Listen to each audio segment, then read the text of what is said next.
So I won everyone. President CA Sri Lanka, past president and council members of CA Sri Lanka, and the president and past president of YCAF and all other members and participants. I really don't know why I got myself into this. I must have a chat with Pial, my colleague, who got me into. I never expected this to be such a august gathering anyway. Now that I'm here, I'll have to try to do some justice. So have you had a good day today? How was your day? Was it good? Tough? Okay. So that's glad. So here I'm the spoiler now. So I think most of us around the world are having a tough time these days. I think the president also alluded to that. It's not easy. In the past few years, we've been having, all over the world, it's been the case. And we are no better. The words that we hear are like the new normal. You know, I saw it on one of the slides as well. So new normal means the normal is no more, right? So obviously something new has happened. And whenever there is a new thing, which means there's a change. So with change comes anxiety, fear, don't know what the future is going to hold. So that has obviously happened. And we find due to the COVID and the pandemic that we've just had, there's a lot of use of technology. I think the president also mentioned that. And we've been zoomed out meetings and with Teams meetings, and we didn't interact with people. So a lot of everything is virtually on our mobile phones now, WhatsApp, Instagram. I don't have to tell you, it's a technology world. So, and we got used to that, you know. Many of us got used to working from home. And then that happened, and now suddenly people have been asked to come back to work, as you know. So that's another change. So there are lots of challenges in that as well. Very often I think in most of the Western countries, people are not wanting to come back to work. You know, they are retaliating. There's a lot of issues with finding people to come back to work. I hear now with China opening, I think about 3 years of staying at home, and you know, most of the Chinese have very small houses. So they've been, apparently, I was told, most of them stay in their bed, on their WeChat, and now they don't want to socialize because they really, it's like learning to walk. If you have had an accident and you're bedridden, you have to learn to walk again. So it's something similar that is happening in some parts of the world. So into this, we are having a lot of pressure brought into even little children. You know, they are expected to be very good in their studies, they have to excel in sports, they're expected to do extracurricular activities. Parents right now we have parents, both mother and father working, so there are issues there as well. You know, you have to be good parents, you have to run a home, you have to balance your career. For young people like you, this is a time when you're peaking and you have to make an impression at work. You have young families, so there's a lot of pressure brought in. So this kind of environment requires virtually superheroes, you know, because it's not easy to juggle all this. So it's becoming quite difficult. And even things like the use of social media, because we put on our best when we go for a wedding, and we put on our best appearances, parties. So all that brings in a lot of pressure for people to keep up. They try to keep up with the competition, with their neighbors, with their friends or colleagues at work. So there is this constant pressure to do better, to keep up. So this brings in so much pressure onto oneself. I mean, just a simple, silly example. I celebrated, it was my birthday a couple of days ago. And in the past, you have a few friends who would call you and wish you, or maybe some would come to see you, and that's it. Now with social media, virtually the whole world or your friends on Facebook knows your birthday. And you get all these people wishing you, right? I mean, all of you have had that experience, whether it's on WhatsApp or on Facebook. And I have this thing in me, if I get something, I have to respond. So I couldn't believe the pressure I had brought on myself to just respond to these messages. People I don't know. I mean, lots of people I wouldn't even know. They would have been my Facebook friends. So I'm sitting here during meetings or during something, trying to, respond. I don't want to just delete also. So I couldn't believe this. So this is the kind of thing that I think most of us are going through these days. Without our knowledge, we are just bringing in so much pressure. People don't have, even like those, in the good old days, as I would like to call it, we would sit for a meal and people would talk about what happened. I don't think that's happening in many homes now. Even if it is happening, you hear the cling noise going, and then you look at your phone to see, what's happened around the world. So what I'm trying to say is there's a lot of pressure building, not in just the kids. Even the parents of the children are competing in a school, children, forget the children. Parents wants to make sure it's his or her daughter or son who's winning the medal. So it's a very, very different world where competition and wanting more and more and more to achieve more and more has become virtually the norm. When we don't seem to have time to be enjoying all this. So what I'm trying to say is this has become the norm, and I'll just try to give you some examples of how we've tried to navigate through this thing. But it's just not now. I think even if we look at the history of the world, from time to time there have always been issues, there have always been challenges. We've had, even in the last century, we have had 2 world wars, we've had plagues, we have had one group of people persecuting the other. We've had 2 cities in Japan, Hiroshima and Nagasaki, being completely wiped out. So we've had this in the past, not that it's something new. But, there are going to be things in the future as well. But we have had in the last, like for example, the 9/11, the tsunami, all of it has happened in the world, and people have got over it. They have been resilient, and they have got over it. But we in Sri Lanka have also had our share in the last 30 to 40 years, or in my entire working career, we've had a 30 or more. We then have had an insurrection in the south, which was an armed insurrection. Then we have had a tsunami. I don't have to remind you, you know it all. And then the Easter bombing, the pandemic, and then of course the fact that we are in a bankrupt country. So all this is also naturally causing us more and more issues. But I think wherever you're in the world, we may be in 2 different continents or 2 different time periods, but it's the same pressure that is being created.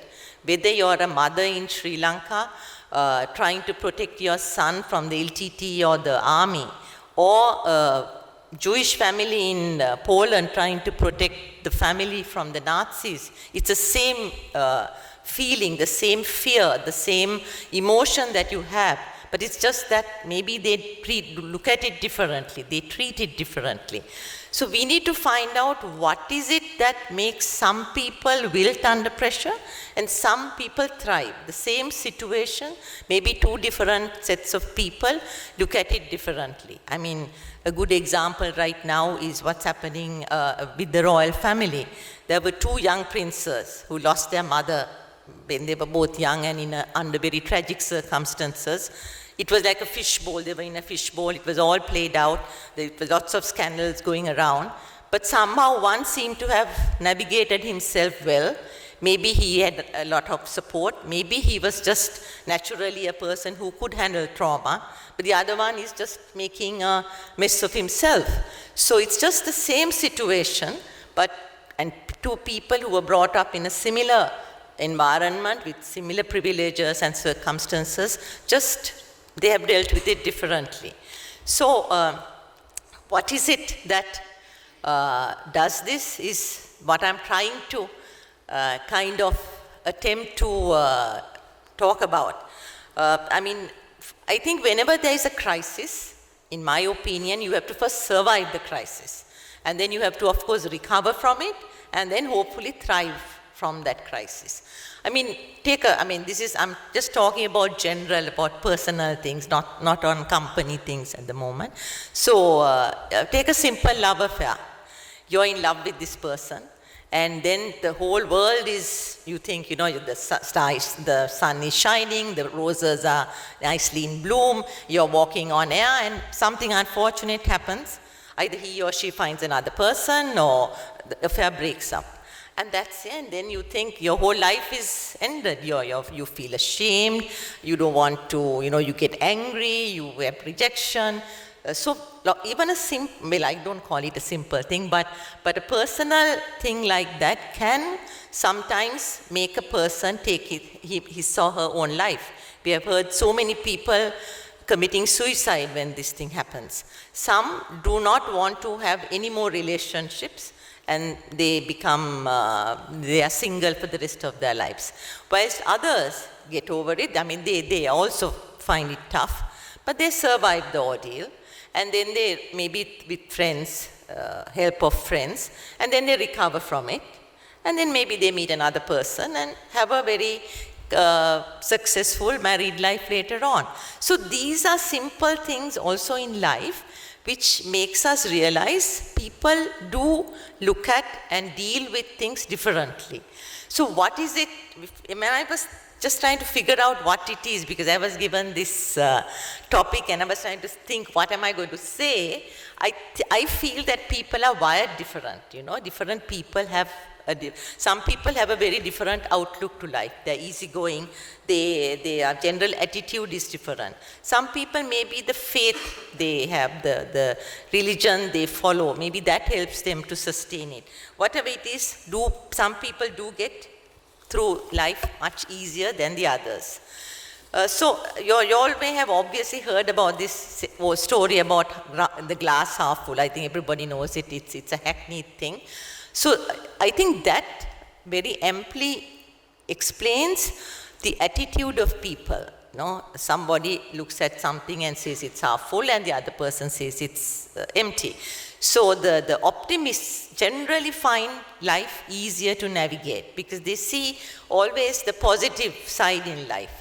Maybe I don't think we should call them fools who are always looking at the brighter side of life, but it helps them to get on with life. It helps them to motivate themselves and also energize a team so that they can all uplift themselves together.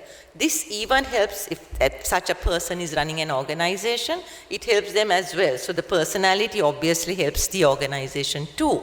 Whereas if it's a person who is a half-empty person, he's obviously very negative, always whining and finding some fault or the other with every situation, and it drags everybody down. He's angry, he's pessimistic, he's always finding problems, faults, and then naturally the entire team gets pulled down. So I feel that this kind of explains why people react differently as well. So let me tell you a little bit about the company I work, Jetwing, which is primarily into hospitality, because we have gone through enough trauma and enough challenges in the last 30 years that I have actually worked in the company. So our story is primarily about our founder, who's my dad. So he was I'll just try and say how we adapted. So I'm not trying to brag, but I just want to try and bring some relevance. So he was a socialist in his youth when he was at the university, a very radical one. But after a few years, I think after marriage and the birth of his children, he realized that romantic notion of all that is not going to put food on the table. So he after becoming a mercantile executive for a while, his father was a building contractor, and he didn't join, but he started doing building contracts himself. And he was actually tourism he got into purely by accident, because he was building a hotel for somebody else, and that we met someone who said, why don't you start a hotel and I will give you the business. So when the hotel was actually with 6 rooms open in 1973, that's when he started. So it's 50 years now for this year, our company. So what I'm trying to say is, without any knowledge, without any prior experience into hospitality, he got into it because he liked it and he saw a future in it. And so construction and hospitality are completely different. You know, in construction you meet half the time, you know, with laborers, and they're very difficult. You know how it is. They never deliver on time. Deadlines are not kept. So from such an environment, he went into hoteliering, and he did both for quite a while.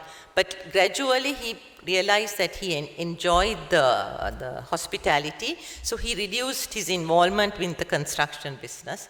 And he actually told us not to get into construction because it was tough, competitive, and there were various unsavory practices that were coming into it. Plus, he said, you know, once you build a house or a whatever building, it's very difficult to get the money. So now when you see the problem with most big construction companies, that they are owed a lot of money from the government for the work they've done, and seeing the problems they're having, I'm very thankful that we listened to that one piece of advice and didn't continue that. So, so whilst he adapted from the construction business to the hotel business, he also built a network of people, which is why I think you were talking about networking. That is very important for you to survive in a difficult situation, because you don't want to be left alone. You don't want to be, you don't want to be isolated. It is always good when you're in a business to become part of the pack. So then you can fight your issues, you can survive, you can do a lot of things together. So he had friends who also got into hoteliering. He then made friends with other destination management companies in like Sri Lanka, like Ken Balendra and Ratna Sivaratnam. They were his contemporaries. So they all got together and they made sure that the business kind of worked and thrived. So I don't know whether he was smart to spot an opportunity or he was just purely stubborn. He continued in this expansion mode. He just carried on. And of course, he would have had about 7 years of good thing. And then from the 1980s, as you all know, tourism started taking a dive down. There was the war started in 83. There was the 87 insurrection. It got so bad in 87 that at one point, because they were going to hotels and taking money from clients, and they were terrorizing the people. So the chairman was at the tourist board then, sent all the tourists back. So maybe he just panicked, you know. So that just shows different people look at a situation and react to a situation differently. He just overnight decided tourism should close in Sri Lanka and send the people back. So it took a long time to get them back, and it's easy to close a destination, but it's very difficult to get it back. So all that happened, and he was quite a pivotal part in that. I remember lobbying and doing a lot of work. Then, of course, as you know, the bombs were going off at the airport, the central bank, places of religious interest. You know, there were intermittent curfews, there were lots of army checking all over the place. It was not really a good conducive environment for a tourist to come into the country. But nevertheless, he kept on at it. He believed in the country so passionately, and in his ability to be able to bounce back. So I think that passion that he had kept driving him towards it. And he was very passionate about the country. That passion has kind of rubbed off in us, and we wonder sometimes, what are we doing here, you know, when we should be overseas? But we still believe in what he said, in loving the country of your birth. So, so there were, at that time, earnings from tourism were very low, obviously, and very sporadic. And most people were laying off staff. But he believed that staff were obviously an important aspect of the company. So he didn't let go of anybody, but we did other various forms of cost cutting, and we managed to survive somehow. Even then, you survive that, and then a tsunami comes, and then, so it was never-ending situation, you know, from when you're just raising your head, something happens and it put you down. But then we think we are resilient and we keep bouncing back. So also during this time, when everybody thought it was a tough situation, he went out and bought little pieces of land that he thought would be potential for future tourism. So, and he would always think, there's this saying, don't let a crisis go to waste. So he would always looking at opportunities whenever things were down. So that was his personality. And I remember in 97, he wanted to, the Lighthouse Hotel in Galle, when the plans were made, or they were trying to break ground, that was the day before the central bank bomb happened. And everybody told him, don't do it, just wait for a while. But he went ahead, and lots of bankers, the investment analysts, they all said, this is crazy, this is not going to work. And unfortunately at that time, Galle was also not a tourist destination. There were no hotels there, so obviously nobody went. But people said nobody's going to Galle, not realizing they didn't go to Galle because there was no hotel. So he had seen this as a little child going up and down the site on a hillock. So then, we built the hotel, or he built the hotel. He was very good at networking and socializing. So during his construction time, he had met Jeffrey Bawa, and he was a friend. So both of them got together and built the lighthouse. And obviously, Galle is now become one of the main tourist hotspots. So it was his continuous optimism, and he had a lot of faith in the country and its passion and he had confidence in himself that he can bounce back. Of course, I don't know what he would think now under the present circumstances, but at that time, he just had faith in the country. So now, if we fast forward it to a couple of, maybe 2 years ago, he's no more, and it's my brother and I and our team that are running the place. So we are facing similar issues, We had, from 2009, it was a very good trajectory, We all did quite well, everybody in tourism. But then the triple blows of the Easter attack, then of course the COVID, and now the bankruptcy and everything that goes with it. And actually when the bomb happened, when we did an analysis, we realized that it's going to recover. We are going to recover fast. And we actually did. Though it happened in April, by about October, November, we did. Pial is my colleague, he can vouch for that. So we did recover really fast, And unfortunately, by March, COVID happened and everything went back again. So that was a huge challenge for us because that was something unknown. We had never had a plague to that, or a pandemic in that magnitude. So that was the first time our source markets were also impacted. Before that, it was us. And we knew that we could somehow talk our way into getting people to come. But now we found that they were also in trouble. They were having lots of layoffs. People were beginning to work from home. Some of the companies were closing down. So there were huge issues. And we didn't know anything about it either, or we knew very little about it.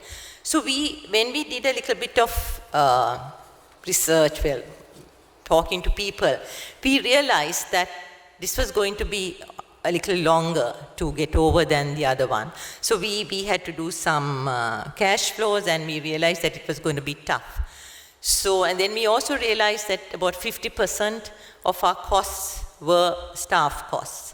So we had to make a very difficult decision to ask everybody to take pay cuts. So we did that, and of course it was traumatic. Calling a person and telling them, you're going to have a pay cut. Because everybody, as you know, we're all used to spending a certain amount of money, and when it's reduced, it's not easy. But I think people, again, are resilient, they cope. So if you are honest with them, we spoke to them, we told them this is the situation, consequences of not doing that can be dire. So that happened, and we got over that situation. So at a time like that, also the networking helps. Because we also, when you talk to other colleagues who are in similar companies, then you do things as a group. So you're not the only person who is doing it. So it always helps to do things together because you fight or you win together. So that is something that we have found in our time. So, obviously if you are to survive and to recover and to thrive, obviously as the topic is, you have to be smart, you have to have strength, you have to be strong, and you have to be resilient. Otherwise, obviously, you're not going to get anywhere. So obviously, all of you are very smart, otherwise you're not going to be chartered accountants. So for I think most of you are young, in the young Chartered Accountants Forum. So maybe you all are just building your careers. You are just beginning to build a career. So that is the time when you are going to be having a lot of challenges as well. Because maybe in your personal lives, professional lives, it's going to be quite challenging, you know, especially for women. I don't see too many, but I guess there are a fair amount of women, and your president said that there are more women now coming into being chartered accountants. It's not easy for a woman, and I'm also talking to the men here so that you will also understand a working woman. It's not easy. The emotions that a woman has at work is very, very difficult, especially if she's a mother, and she very often, husbands maybe are workaholic, and very often you also have aging parents who, it's a wife's responsibility to take care of the parents as well. And so if you have a sick child or a child who's having something at school, so you need to attend to that. Then you're at work, you're also holding a responsible job, and you have your responsibilities at work. So the two emotions are very, very difficult to handle. The guilt you feel as a mother, when, especially if a child is sick and you need to go to work. I mean, seeing the look on that child's face, believe me, it's a very hard thing for a mother to do. But the mother has to do that. For a father, it's easy, you know, the mother will take care of everything and the father just goes to work. So please be a little considerate towards the women. I'm not trying to plug in, but I have experienced it and I know how hard it is for a woman. So try to be a little considerate. I know everyone wants to be treated equal, but they do have a huge guilt that comes into them when they have to make that decision. So just a little bit. But if I can talk to the mothers also, or the women, I think sometimes we can be too tough on ourselves. We can't be perfect in everything, you know. We need to compromise. We need to give in. We have to make certain be flexible. And we have to open to, you know, giving up control over situations. We can't control everything. So otherwise we are putting too much pressure on ourselves. So you have to be good to go easy on yourself and manage expectations at work and at home. And I think if we focus on what we can do rather than what we can't do, and we can set new routines at work, you know, maybe work different hours or take work home, whatever. And then if we don't put too much pressure on ourselves to be the perfect housewife, mother, and this corporate personality, we can get through that. And of course you need the male colleagues to help you out as well, but it can be done. So I would also I think your president also mentioned that about an accountant being a co-pilot. So for young accountants, that is, I think, a very important thing. Because very often accountants, maybe the training, I'm not chartered, but I'm a management accountant. The training one has is very straight and narrow. It's to do with, you know, compliance and doing things the right way. So most accountants don't seem to understand the challenges and the difficulties of other functions in a company. So we only look at it from our perspective. So there is marketing, there is production, there is service, there is engineering, there is HR. So obviously, you know, those of you who are working, there are always conflicts with the two. I have also worked as an accountant, so I know there are constant conflicts. But if we take the time to understand the business, to realize what are the things that are important and what is not, I think, as he said, we can be the co-pilot. We can be a very significant role in a business. And it is people who are like that, who broaden themselves and who have a wider outlook in life, who end up in boards of corporates, or they will end up being CEOs of companies. You know, lots of accountants are CEOs of companies. They are chairmen of boards, like Mr. Sujiva Mudalige, who is here with us. So that's the kind of thing that, wrong Sujiva, sorry. So that's the kind of, if you have a broad outlook, and if you don't just confine yourself to the laws and all the things that you have to do, I think your future can become brighter. I don't mean that you have to do anything wrong. Being smart doesn't mean bending rules to get ahead. Unfortunately, a lot of smart people do that, because I think you have to be smart to bend rules, otherwise you can't bend rules. So if you don't do that, and if you handle, if you can do what you have to do within your framework, there is a framework that we have to work within. If we can work within that and help the company, work in such a way that you can enable them rather than saying no all the time. Very often you hear accountants saying, no, I can't do that. I have to report it. It cannot be done.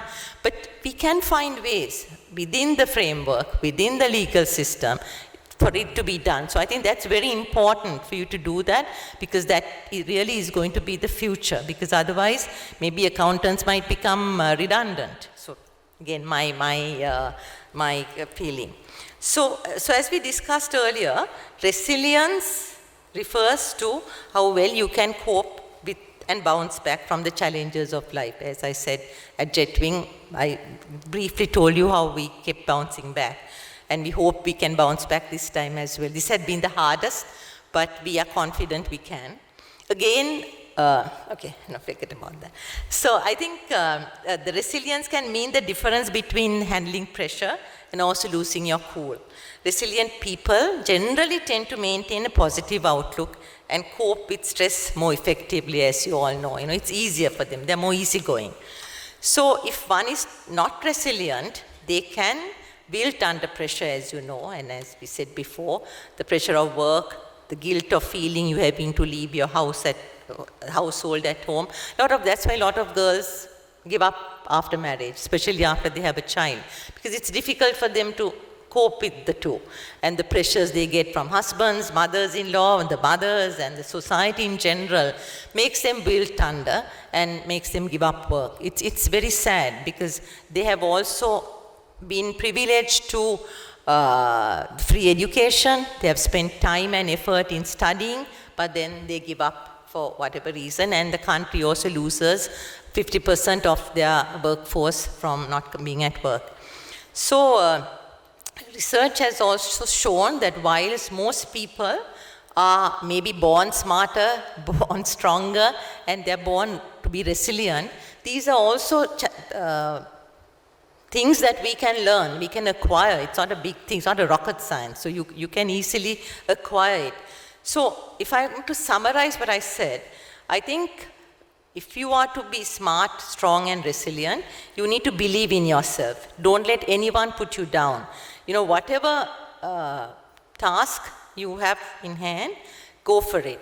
Be positive and optimistic, and go, because I remember, as I said, I was an accountant, and when I joined the travel company, a very prominent senior person told me, how can you do this? You're an accountant. You're a good accountant, be an accountant.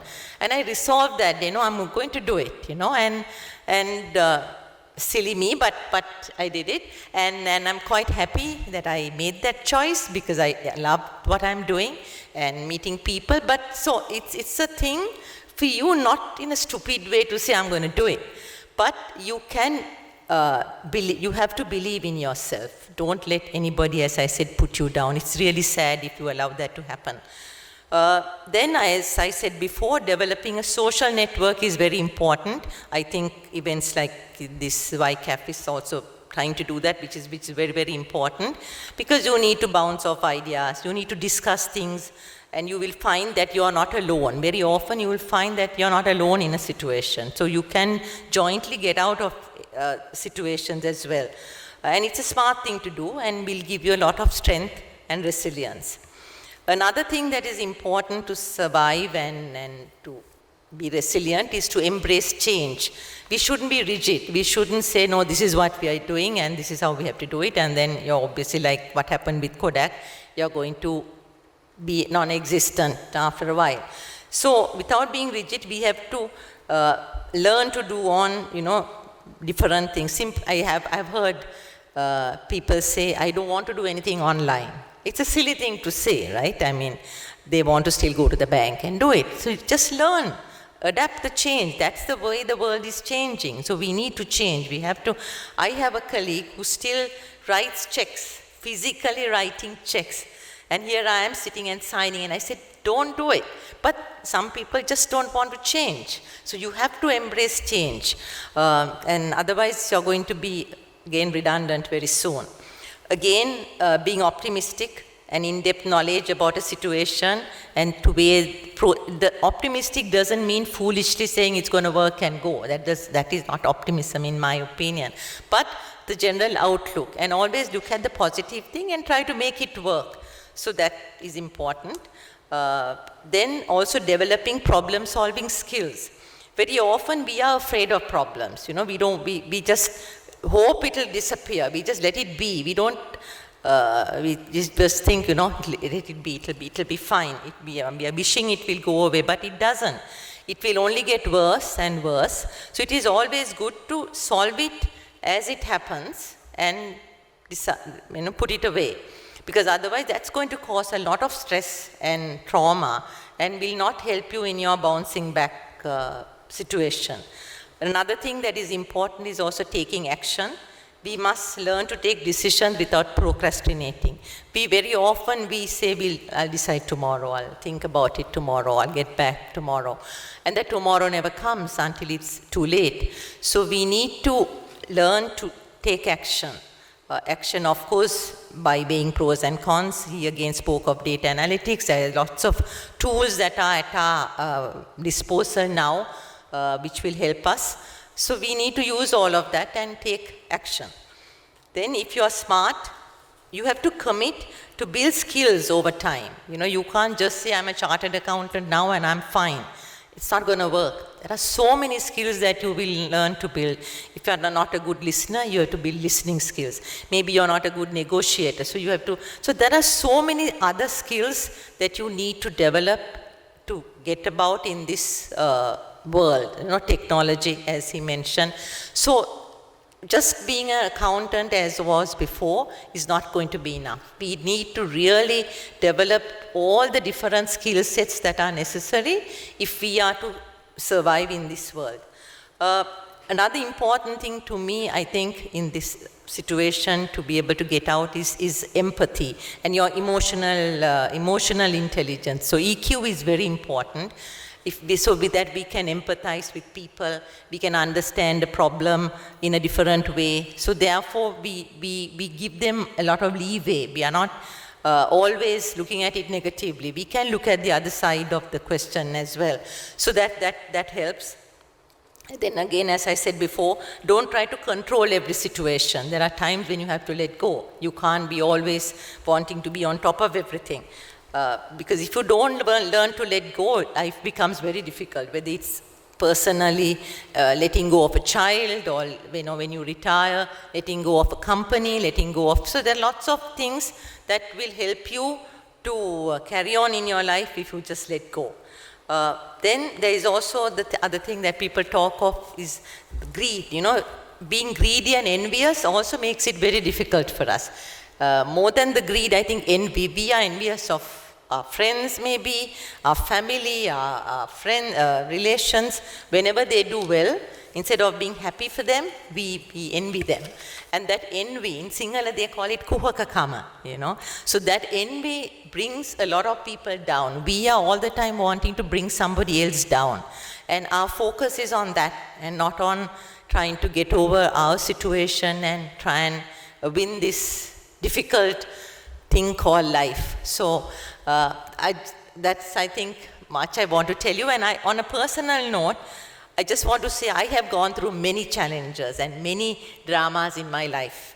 I have had broken love affairs, I have failed marriage, I've been a single parent. Many of my team members have let me down, although I've trusted them implicitly. I've been misunderstood often. Well, I can go on and on and on, you know. So it's not been easy. And as a woman, it has been even harder. But still, I've survived. So every one of you can do it. It's not such a big deal. It can be done. But I think if you were to ask me what was it that helped me through my life, it's the faith I have in my God. I believe very much in the God that I believe in, and He's given me a lot of strength and courage to carry on through very difficult situations, and miraculously it works. So I'm not asking you to become religious, but I just think instead of therapy, just being religious, whatever the religion you believe in can also help you. Thank you very much.